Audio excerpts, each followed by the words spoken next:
আজ আমার বাড়িতে মা শীতলা ঠাকুর আসছেন কুলোতে চেপে, তাই তাকে আহ্বান জানানোর জন্য এই সমস্ত আয়োজন।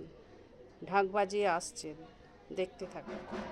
মা শীতলাকে আহ্বান জানাবো, তাই আমি রেডি হয়েছি। ওই যে শুনতে পাচ্ছেন ঢাকের আওয়াজ। চলুন কিভাবে মা শীতলা আমার বাড়িতে আসছে আপনাদের দেখাই।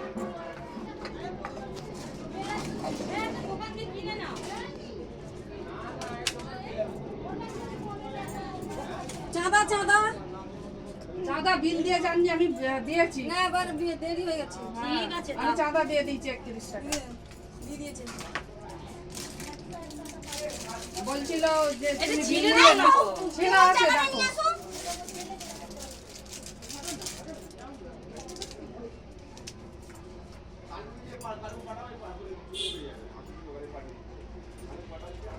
এই কালু, এই চাল দিয়ে দিয়েছি এর মধ্যে, তুলে নিয়ে যাও। এই নাও। ও দিদি দাঁড়াও। না পড়াতে নেই, না দিতে নেই। এটা রাখো, তেলটা ঢালো, দাও চালটা। আসো, দেখো তেল।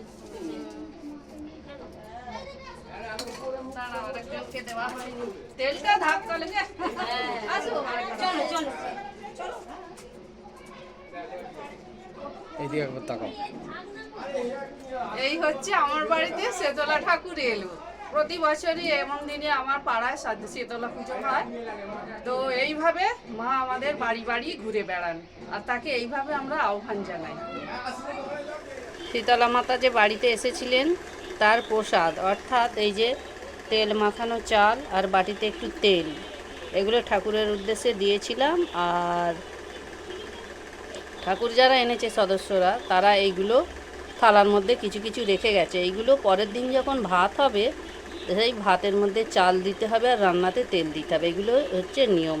আর আজকে আমাদের অরন্ধন, তাই এই যে আগের রাত্রি থেকে পান্তা ভাত করা আছে, ভাত করে জল দেওয়া আছে, আর এই যে আলু সেদ্ধ দেওয়া আছে। আজকে অরন্ধনে আমাদের এই খাওয়া হবে। এই হলো আমাদের শীতলা মাতার পূজা। আপনারা দেখতে থাকুন, ভালো লাগবে।